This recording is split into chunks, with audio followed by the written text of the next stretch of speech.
교재 어디 하냐면 이제 현금 수지로 갈 텐데 페이지로 넘기셔서 아까 합계 시간 같이 다음에 보시게 되면은 페이지 137이죠.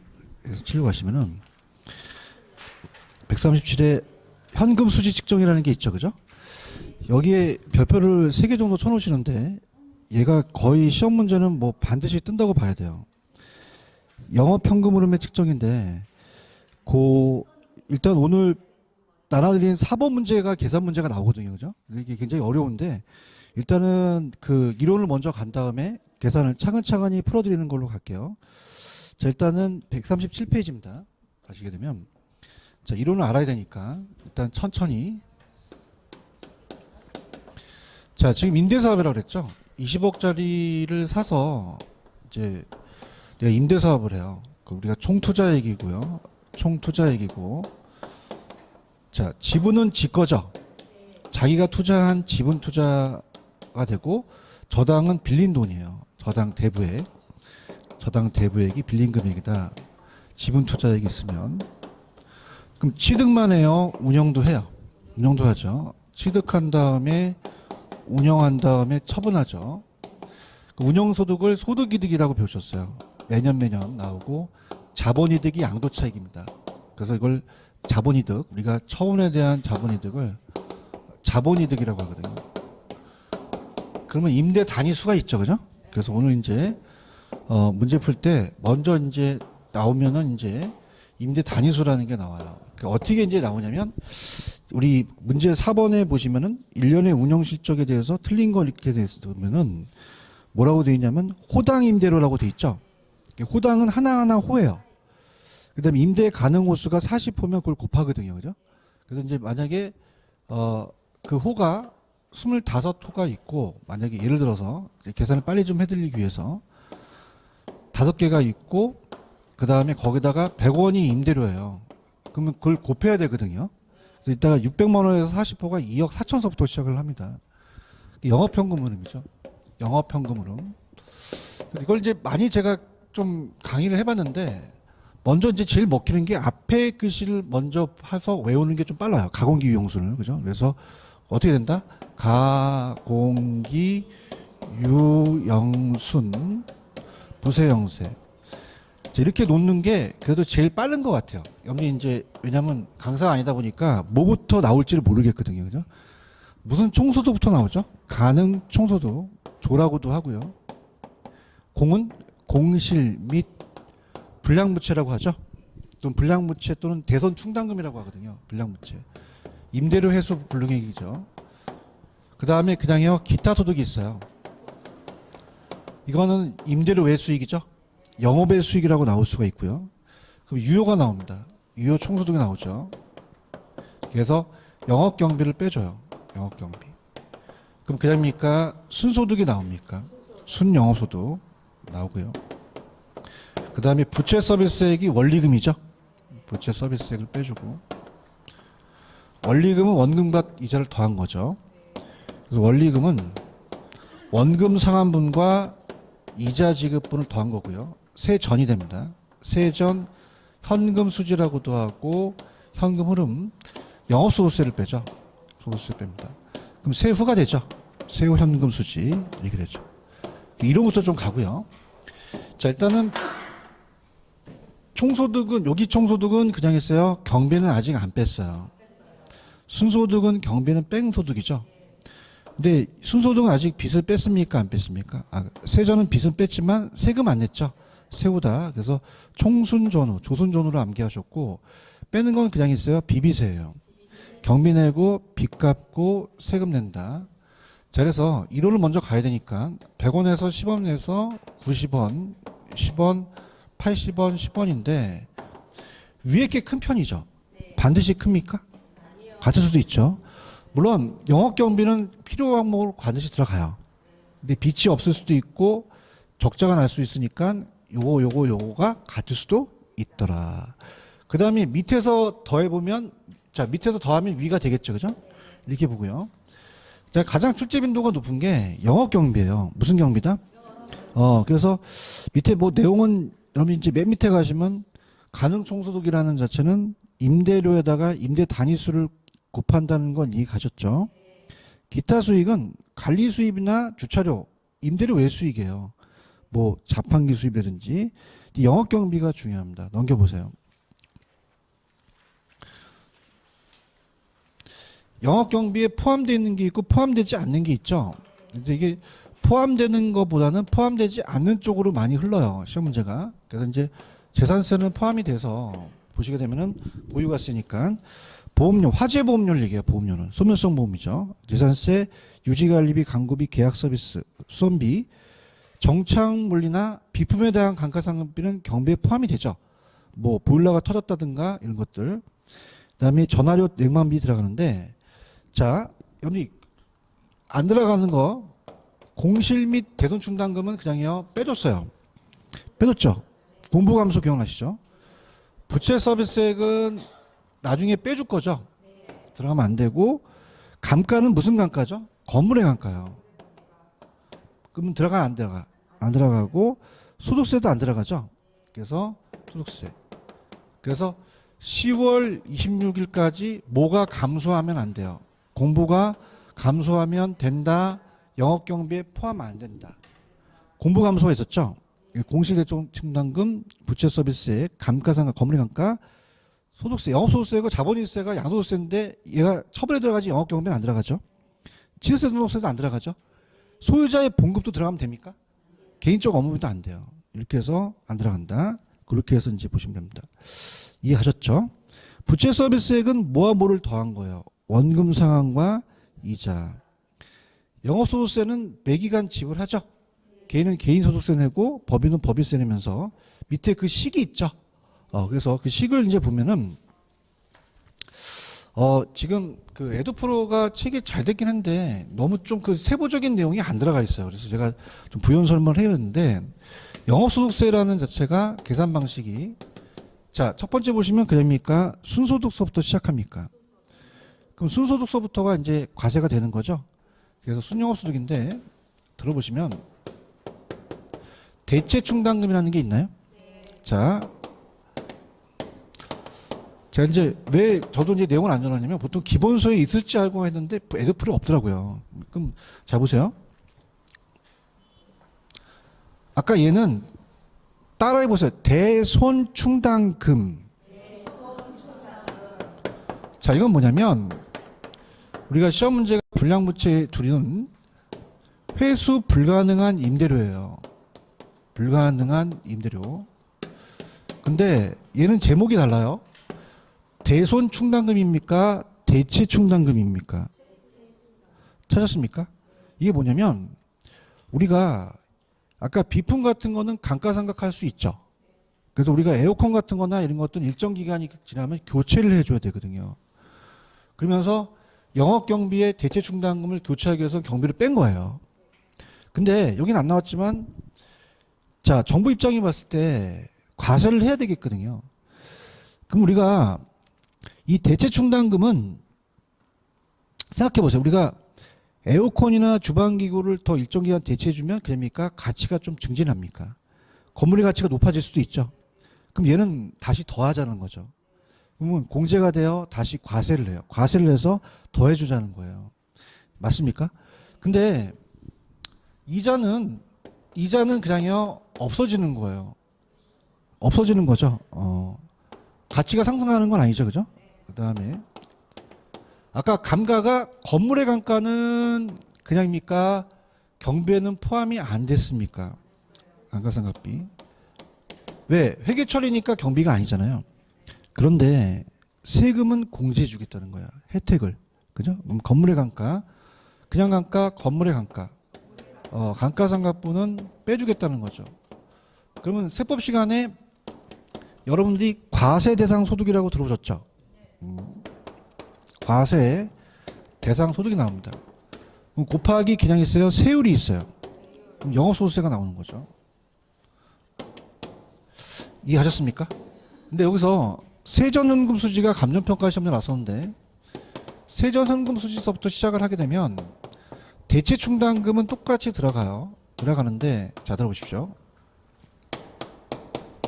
일로 오면서 그냥입니까? 원리금을 빼줬습니까? 자, 일로 가보세요. 그럼 이렇게 봅니다. 거기다 필기를 한번 해보세요. 지금 필기. 원래 기본소가 있으면 필기 안 하는데 기본소가 없기 때문에. 자, 세 공제가 가능한 게 있고요. 세 공제가 불가능한 게 있어요. 자, 그러면은 건물의 감가상각비는 그냥입니까? 공제를 해줍니까? 해줘요. 그런가요? 자, 이자도 빼주죠. 지금 빼줍니다. 근데 자, 지급분 빼주는데 아까 대체충당금은 그냥요 과세를 해요. 과세를 하죠. 왜냐하면 들어보시면은 에어컨이나 주방기구를 일정 기간 적립하기 위해서 경비에 빼줬죠. 근데 정부 입장에서 봤더니 이 수선비가 자본적 지출이라는 거죠. 그냥입니까? 가치를 증진시킵니까? 그러면 다시 뺐던 걸 더해주자는 거예요. 과세가 된다는 거죠. 대체충당금은 과세가 되고, 그 공제가 가능해요? 공제가 불가능해요? 저도 이제 지금 종합소득세 신고가 들어가는데 그냥입니까? 경비 처리를 합니까? 경비 처리를 많이 할수록 세금을 적게 내거든요. 그럼 여러분들이 투자자라면 그냥이야 공제를 많이 받는 게 나아요. 이게 과세가 된다는 거죠. 맞습니까? 그 다음에 원금이 상환되죠. 그 원금이 상환되는 것은 없어지는 거예요? 내 지분으로 다시 오는 거예요? 그러면 가치가 나가 올라간 거죠. 내 소득을 올린 거죠. 그런가요? 그러니까 이렇게 생각해 보세요. 암기하려고 하지 마시고, 자, 감가상각이나 이자 지급분은 내가 가져가는 겁니까? 아니죠. 공제를 해주겠다는 거죠. 얘기해봐. 감가된다는 거는 건물의 가치를 떨어뜨린 거잖아요. 이자도 없어진 거고. 근데 대체충당금은 그냥입니까? 교체 줬습니까? 그럼 주방기구나 에어컨을 교체하면 이 가치가 올라가는 거죠. 그죠? 월세를 더 받을 수 있고 그렇잖아요. 그 다음에 원금 상환은 은행이 준 거예요. 내가 가져간 거예요. 내가 가져간 내 지분 형성되니까 이건 소득이 들어가죠. 그러니까 이 두 가지는 공제를 안 해주겠다는 거죠. 더 해주는 거고. 이해해야 되는데? 이건 빼주는 거고. 그럼 그냥이야 야매가 있어. 자, 정부 입장에서는 지금 세금을 조금 거두려고 할까? 많이 거두려고 할까? 미치겠어요. 맨날 집에 가면 고지서가 이렇게 쌓여 있어요. 좀 저도 주의 깊게 하려고 하는데 어떻습니까? 속도 위반. 그죠? 나 굉장히 동감하세요? 열받아 죽겠어. 그럼 어떻게 하란 말이야? 우리가 이러고 하란 말이야? 그거 쌓이지. 세금 쌓이지. 또 내라 그러지. 미치겠지. 경기는 안 좋은데. 내 말이 맞아? 그러면 정부는 그냥이야 공제를 안 해주려고 그래. 정말? 이 공제되는 놈이 너무 건방진 거야. 그러죠? 그래서 따라서 감히 겁도 없이 세공제를 하다니. 그지? 더 얻어가야 되니까. 아이고 힘들다. 감인을 빼주는 거예요. 나머지는 다 더 해주는 거죠. 맞습니까? 이렇게 합니다. 이해했습니까? 그래서 내가 그런 생각을 하는 거야. 아예 경기가 안 좋으면 집에 있는 것도 돈을 버는 거야. 나가면 세금이니까, 그죠? 주차 위반도 막 걸리죠? 짜증나 죽겠어요, 아주 그냥. 이게 그냥 가만히 있어요, 집에 그냥. 세금 걷어내 날려, 이 새끼들. 자, 그럼 봐봐. 그러면은, 일로 와봐. 여기서 일로 그냥이야 원금과 이자를 빼줬어. 지금 보고 있는 거야? 이자 또 빼주면 돼? 안 되죠. 이중으로 빼주는 거죠. 그러니까 이자를 빼주지 말라는 거죠. 근데 원금은 그냥이야 빼줬어. 빼주면 안 됐지. 그럼 어떻게 돼? 다시 더해야 되는 거죠. 그 원리는 알아야 되는 거야. 원금 상환분. 감가는 빼주죠. 감가상각분. 그럼 요게 감정평가 시험문제 나왔었어요. 여기까지가 공인중개사고 이게 같아야 되거든요. 그럼 봐봐. 따라서 순대이감, 세대원감. 그럼 차이점이 뭐와 뭐의 차이점이에요? 이자와 원금의 차이점이죠. 맞습니까? 그러면 감정평가 시험 문제 세대 원감이 순서대로 나왔어요. 그럼 세대를 빼줘요? 원금을 빼줘요? 감가만 빼줘요? 감가만 빼주면 돼요. 세대 원감 중에서. 맞습니까? 그래서 어떻게 암기하시냐면 자, 이 순서를 좀 바꿔볼게요. 다음에 감히 겁도 없이 세금 공제가 되다니. 그럼 순대가미에서는 순대를 빼줘야 돼요? 가미를 빼줘야 돼? 감 빼줘야 돼요. 그래서 오늘 집에 가면서 순대를 사가세요. 그래서 집에 4명이서 자녀분이 있는데 한 분이 계속 쳐드세요. 네가 순대를 다 처먹다니? 감이. 그죠? 그럼 순대가 중요한 거야? 가미가 중요한 거야? 가미가 중요한 거야. 이게 빼줘야 되거든요. 그래서 대체충당금은 시험 문제 거의 안 나왔거든요. 그래서 우리가 강사들은 순위감 만개하라 그러거든요. 근데 감정평가에 세대 원감이 나왔어요.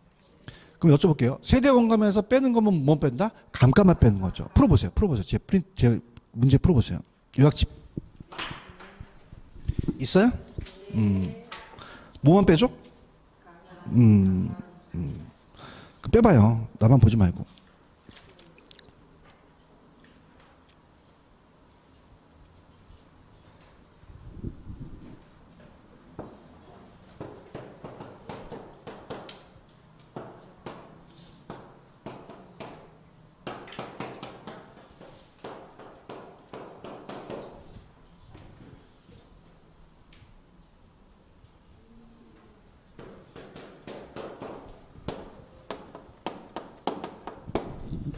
자, 위에서 쭉 더해야 되죠? 4,000 더하기 3,350, 400이 4,750까지 더하셔야 돼요. 그 다음에 250을 뺍니까? 그럼 4,500만 원이 가세대상 소득이 나와요. 그럼 가세대상 소득에서 세율이 0.2죠? 그럼 900만 원이라는 게 나왔다는 거죠. 천기두설. 이거 나옵니다, 올해. 다시 세대 원감. 그냥이야 감가만 빼줘. 감가 빼주는 게 공인중개에서 한 번도 안 나왔어요. 체크하셨죠? 그래서 모든 사람은 자기 요약집을 굉장히 자랑하지만 저는 여러분이 만약에 이걸 떨어졌으면 내년에 또 보고 아니면 붙었으면 이걸 자녀분한테 주셔야 돼요. 그냥입니까? 아직 나올 게 많습니까? 많아요. 이거는 진짜 공감하셔야 됩니다. 아시겠습니까? 그러니까 세대 원감이 아직 안 떴다는 거죠. 이해하셨죠? 그죠? 그러면 이제 저랑 같이 이제 프로듀싱 하는데 문제를 이제 제가 풀어드리긴 하겠지만 자, 일단은 4번 문제를 한번 가보세요. 제가 이제 유도를 하고 여러분들이 풀라고 할 테니까 호당 임대료가 얼마죠? 그러니까 호당 임대료 옆에 임대 가능 호수 그러면 2억 4천이 나올 거예요. 그 다음에 그냥이야 공실 10%를 빼줘야 돼요. 빼줘야 되고 그럼 유효가 나오겠죠? 그럼 영업 경비를 빼주세요. 그럼 순소득이 나오는데 부채 서비스액이 원리금 상환액이 부채 서비스액이에요. 그런가요? 그럼 부채 서비스액을 빼면 세전이 되죠? 영업소득세를 구하면 되죠? 다음에 순대 가미. 대체 충당은 없죠? 그럼 순소득에서 가미를 빼주면 가세세상 소득이 나와요. 세율을 곱하면 그 영업소득세가 나와서 그걸 빼주면 세후가 되는데 저기 보세요. 솔직히 이거 시험장 가면요. 그냥 이거 제껴야 돼요. 왜 그렇죠? 시간이 많이 걸립니다. 그러니까 여러분이 지금 테스트하는 거지 시간이 많이 걸리기 때문에 만약 시험장에서는 다른 걸 풀고 오셔야 돼요. 아시겠죠? 그죠? 이거는 재수생이든 삼수생이든 오수생이든 똑같아요. 시간은 똑같이 걸려요. 그러니까 방법이 없어요. 야매도 없고 차 안에서 땡기는 것도 없기 때문에 이거는 여러분들이 그냥 연습 게임으로 하신다고 생각을 하시면 돼요. 하시겠죠? 1분 정도 한번 드려볼게요. 그러니까 제가 안 풀어드리겠다는 게 아니라 여러분 스스로 한번 풀어보세요.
정답은 4번이 정답입니다. 갈게요. 천천히. 호당 임대료가 600이고 임대 가능 호수가 40%면 2억 4천서부터 시작을 하셔야 돼요. 스타트를. 공실률은 보통 이제 공실률이 나오면은 가능성 소득에다가 10%를 하라는 겁니다. 2,400이 되고 2억 1,600이 됐는데 이게 기출이거든요. 그래서 운영 경비를 1,600을 낸 거죠. 딱 떨어져야 되거든요. 지네들도 계산이 복잡하면 안 돼요. 그 깔끔하게 순소득을 2억으로 만들어준 거죠. 대답 좀 해주세요. 그 다음에 부채 서비스액이 원리금이에요. 이걸 찾는 게 염리의 실력이 되는 거죠. 그 공부 감소가 그대로 나오진 않죠. 부채 서비스액이 원리금이니까 9천이 되면 세전현금 수지가 1억 1,000이 되죠. 자, 아까 순대감의 대체는 없죠. 감가가 1,000만 원이고 이자가 2천이에요. 4천만 원을 빼주거든요. 그럼 2억에서 3천 빼면 1억 7천만 원이 나올 거예요. 0.3을 곱하죠. 그럼 5,100이 됩니다. 5천이 아니라. 그죠? 그 다음에 새우가 5,900이어서 정답은 4번인데 다시 말씀드리면 그냥 아니라 제껴라. 제끼셔야 됩니다. 이거는. 제끼시는 게 뭐냐면 시간이 걸려요. 1분 안에 대한 테스트가 개인마다 틀리는데 거의 1분 안에 풀으실 분이 거의 소수예요. 그죠? 그래서 이거는 누구 전문가를 데리고 와야 돼요. 그죠? 하니까 그래도 중요한 것은 나올 가능성은 90%입니다. 무조건 떠요. 그죠? 그러니까 이 순서 제한 계산은 안 나올 수밖에 없어요. 이 감정평가도 하거든요. 감정평가사도 그냥입니까? 임대료가 많이 나와야 됩니까? 그럼 이걸 가지고 수입 방식을 평가하거든요. 감정평가사도 거의 나오기 때문에 이건 거의 반드시 하셔야 된다는 겁니다. 아시겠죠? 그래서 계산 문제를 한번 넣어봤어요. 그죠? 이렇게 보셨고, 그 다음에 처분 갈게요. 처분 넘기시면은 137페이지로 한번 가보세요. 매각입니다. 매각. 137.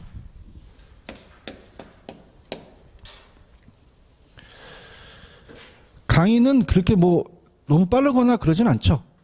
왜냐면 이제 어차피 요번 강의가 끝나면 아마 한 9주 정도 나올 거예요. 좀 여유롭습니다. 그죠? 여유로우니까 좀 천천히 들어가 볼게요.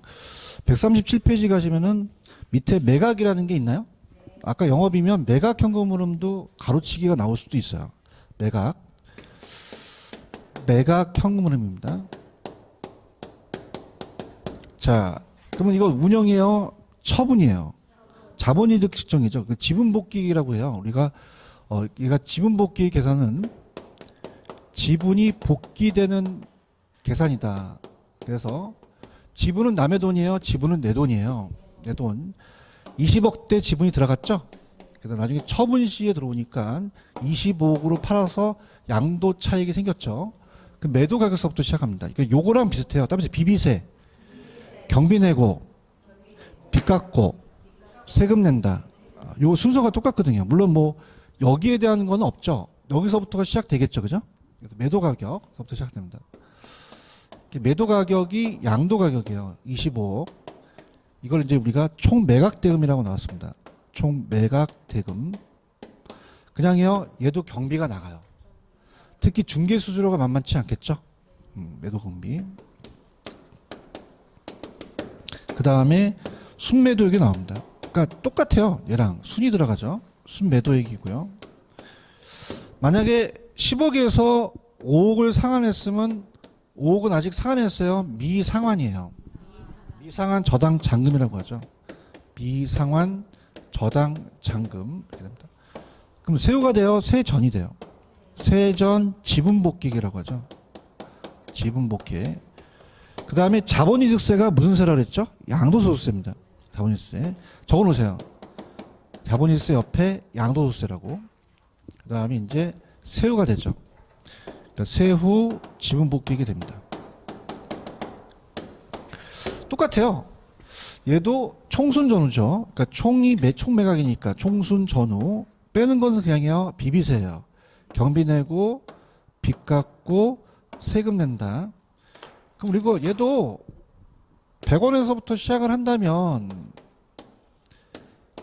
밑에 게 커요? 위에 게 커요? 반드시 큽니까? 큰 편입니까? 자, 경비는 나가지만 여기서부터는 안 나갈 수도 있거든요. 자, 잔액이 안 남을 수도 있고요. 양도 차익이 안 나올 수도 있으니까 이 두 가지는 같을 수도 있는 거죠. 근데 보통 얘가 있으면 위에 게 큰 거죠. 이 정도. 그래서 이렇게 오고 우리가 비비세라는 것은 먼저 나오는 게 그냥입니까? 매도 경비입니까? 맨 마지막에 세금 나오죠. 여기 한번 나왔었거든요. 보십니다. 그래서 이제 거기 보시면 지분 복귀액의 구성은 내가 투자자 최초의 지분 투자액이 그냥요 복귀가 돼요. 나중에 복귀되죠. 그다음에 내가 보유 기간 중에 원금 상환분도 들어오고 가치 상승도 들어온다는 거죠. 나한테 다 들어오는 분입니다. 넘겨볼게요. 자, 페이지 139로 가시면 자, 부동산 투자 분석 기법이라는 게 있죠. 그래서 화폐 시장 가치를 고려하는 게 있고 고려하지 않는 기법이 있어요. 그러면 밑에 화폐 시장 가치 고려한다는 건 그냥입니까? 할인은 고려합니까? 현가도 고려하죠. 그래서 내부수익법과 수익성 지수법은 안 들어갔죠. 그래서 위에 어민셈법 비율분석법이 오히려 얘네들이 막 지나갔거든요. 힘들어요. 그래서 오히려 밑에 할인 현금 수지 분석법이라는 게 있나요? 요거부터 들어갈게요. 넘겨볼게요. 자, 그래서 순서를 여기부터 잡습니다. 그래서 넘기면은 144 가시면 144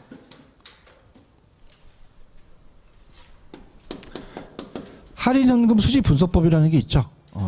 이게 더 나아요. 왜냐하면 유익과 유출을 따지니까. 근데 어림셈법과 비율분석법은 외울 게 어마어마하게 많거든요. 다음 주에 하는 게 낫고요. 자, 이건 세 가지로 이제 정리를 하니 정리가 좀 됩니다. 할인현금 수지 분석법이요. 할인현금 수지 분석법.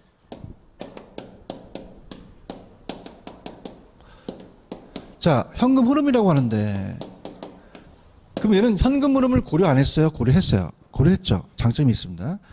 우리가 할인이라는 것은 미래 가치를 현재 가치로 갖고 와요. 왜냐하면 내가 1억을 낸 거는 확실합니다. 지금 현가고 만약에 1년 후에 1억 2천만 원은 요건 내가거든요. 미래 가치. 내가 낸 건 불확실해요? 확실해요. 확실한데 1년의 수익은 확실합니까? 불확실합니까? 불확실하죠. 그래서 내가를 현가로 갖고 오는 게 따라서 할인.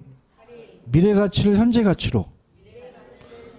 그럼 둘 다 현재 가치로 갖고 와야지만 비교할 수 있거든요. 그럼 다 얘는 현가가 들어가야 되고 유출이 더 많아야 돼요. 유입이 많아야 돼요. 유입이 많아야 됩니다. 자, 들어볼게요.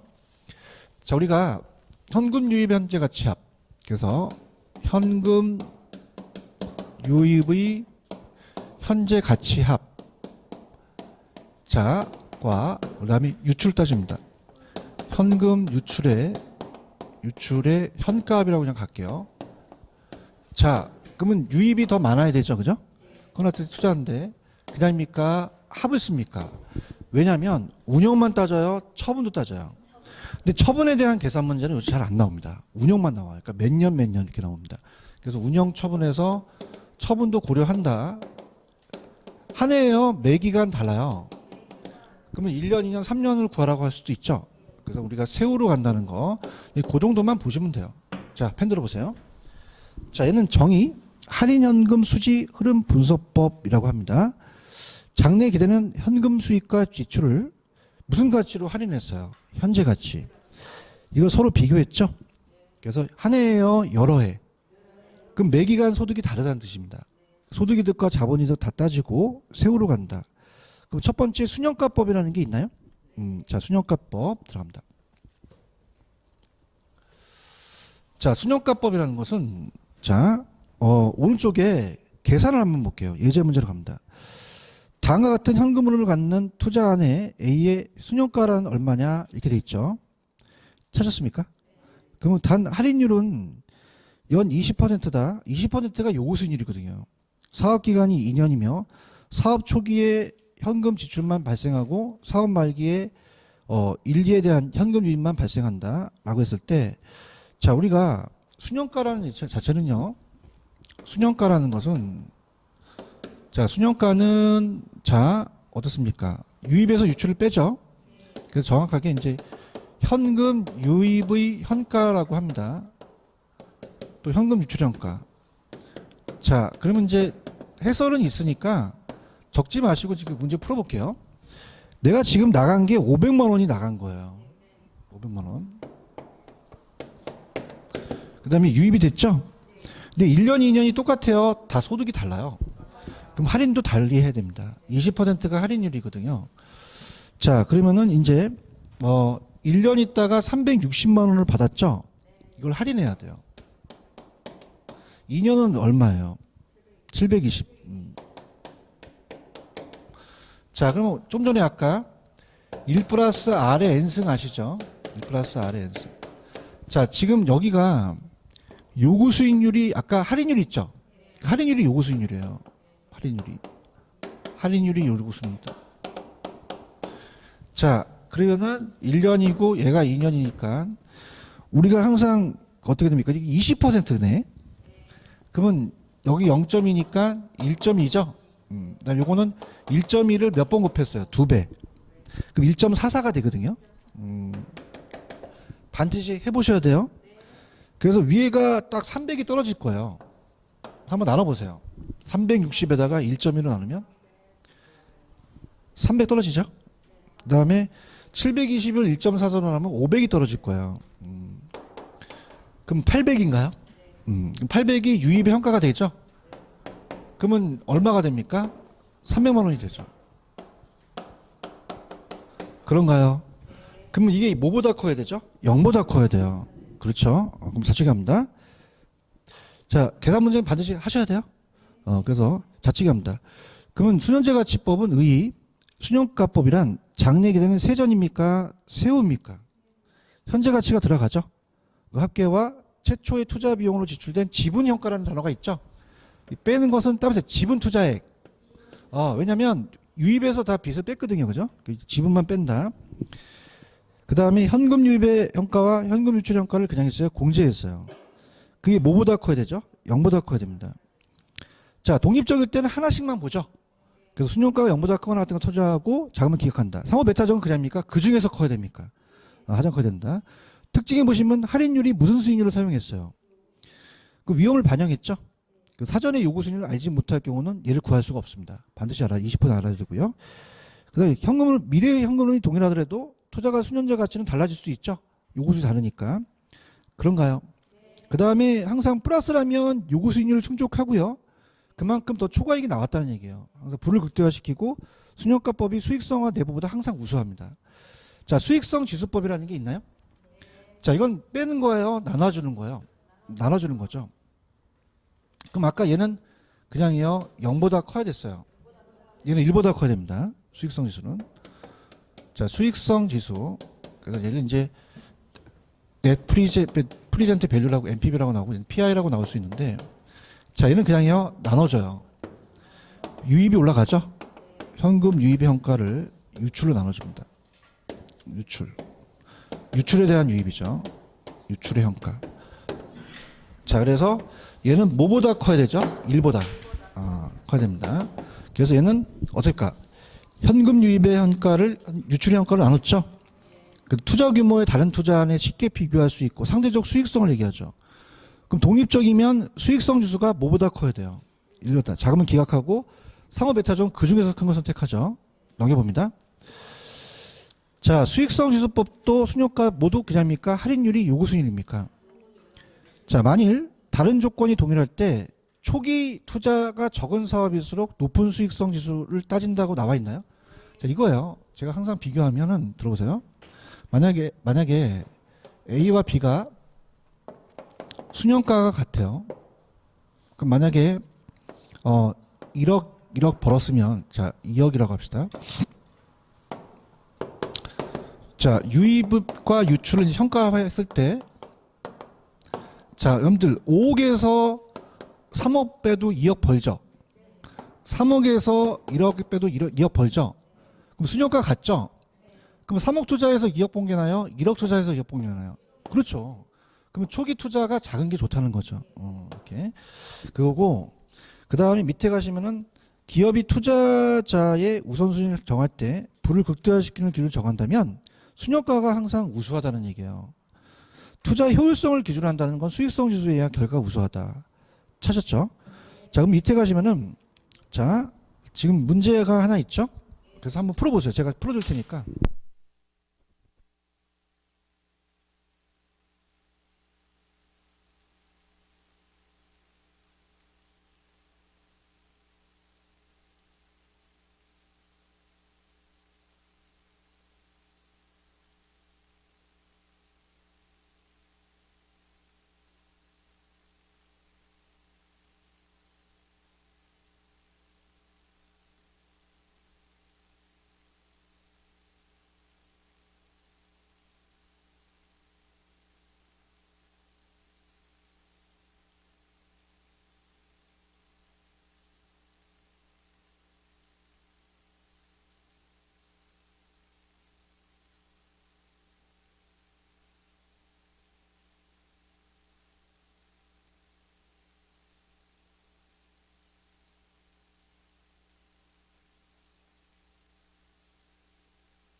자, 들어갈게요. 100만 원, 150, 170 투자했죠. 1년 후 이제 121, 180, 200이고 지금 할인율이 요구 수익률이 10%죠. 1.1로 나누면 110, 164, 181이 나와요. 빼면 10만 원이 순역가고 14, 11만 원 아시겠죠? 근데 수익성 지수가 다르죠. 그럼 얘를 예로 나누면 1.1이잖아요. 그죠? 얘를 예로 나누면 1.09, 얘를 예로 나누면 1.06이 되죠. 근데 의사결정이 같아요? 달라요? 달라요. 순역가로 봤을 때는 BCA로 가죠. 얘기해 보세요. 근데 수익성 지수는 그냥입니까? ABC로 갑니까? ABC로 가죠. 그럼 사용하는 지표가 또 틀리잖아요. 그죠? 그러면 결과가 같다, 다르게 나타난다.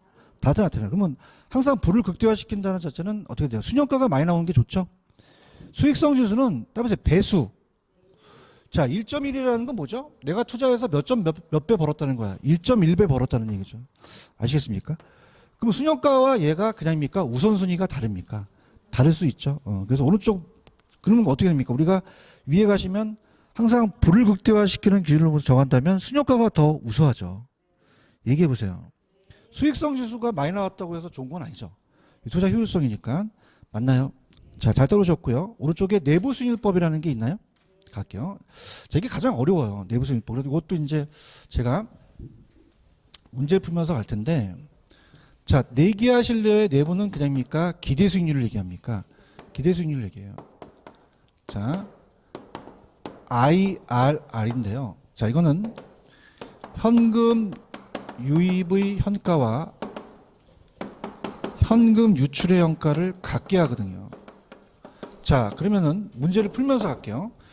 자, 오른쪽에 밑에 예제 문제가 하나 있죠. 기출인데 다음과 같은 현금 흐름에 같은 투자안의 A가 순역가와 내부 수익은 어떻게 되냐? 할인율이 몇 %죠? 20%가 요구 수익률이에요. 사업 기간이 1년이죠. 1월 1일서부터 12월 30일까지 초기 투자가 5,000원이고 말기가 6,000원이라고 되어 있죠? 찾았습니까? 그럼 순역가는 어떻게 구해요? 순역가는 되게 간단하거든요. 순역가는 내가 나갔을 때가 5,000이었잖아요. 들어오면 얼마가 돼요? 6,000이죠. 그냥이 돼요. 할인을 해야 돼요. 그러면 20%가 요구 수익률이죠. 그럼 1 플러스 0.2니까 1이니까 얘가 5,000이 되겠죠? 그럼 순역가가 그냥입니까? 제로입니까?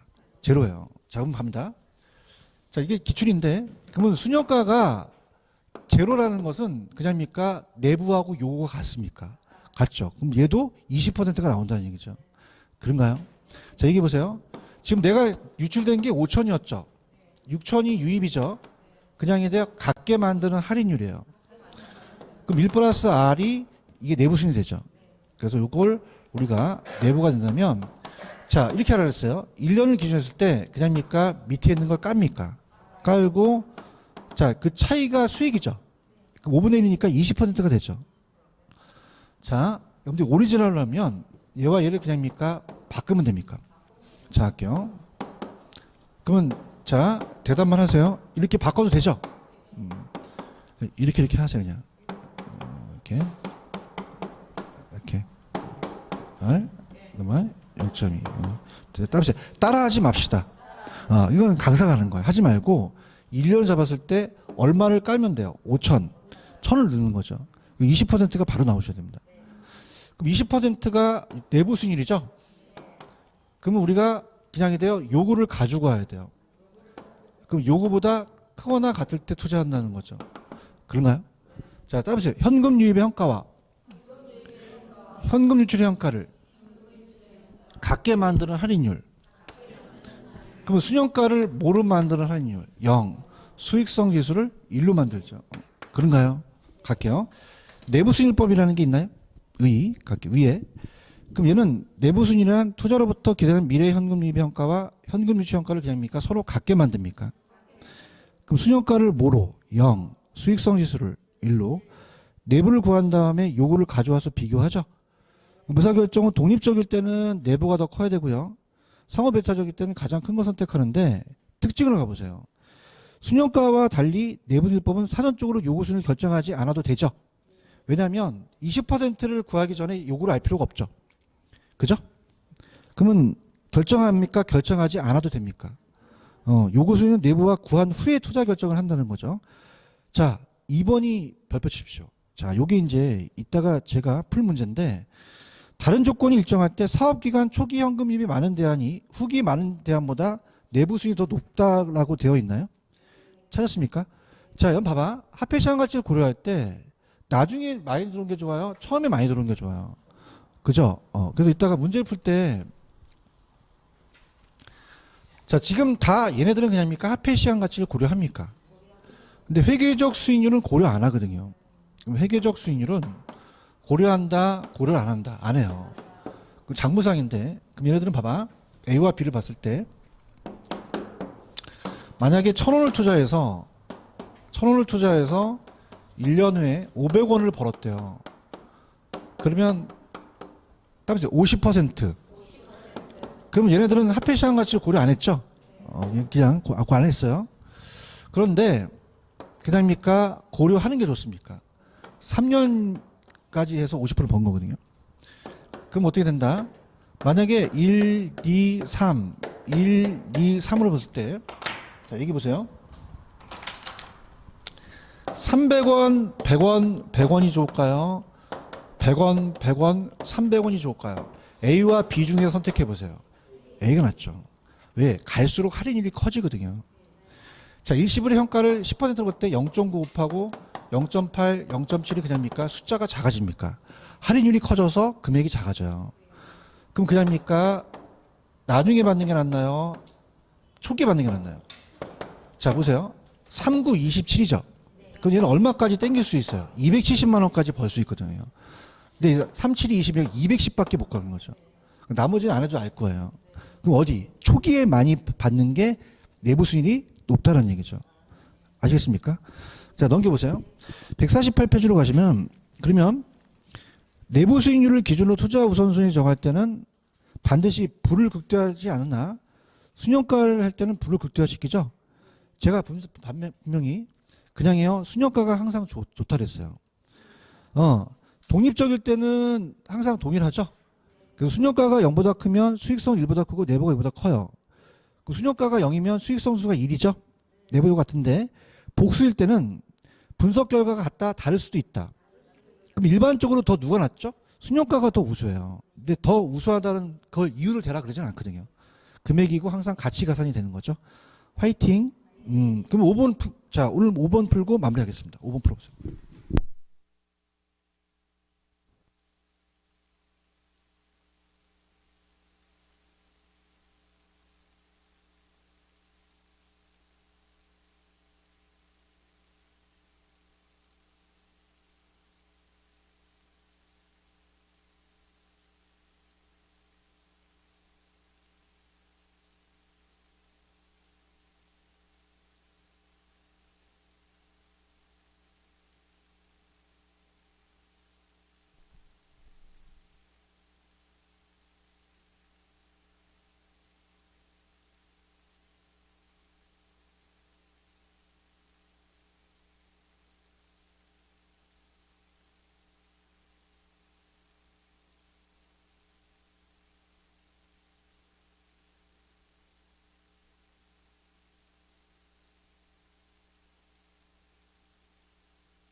정답 5번이죠.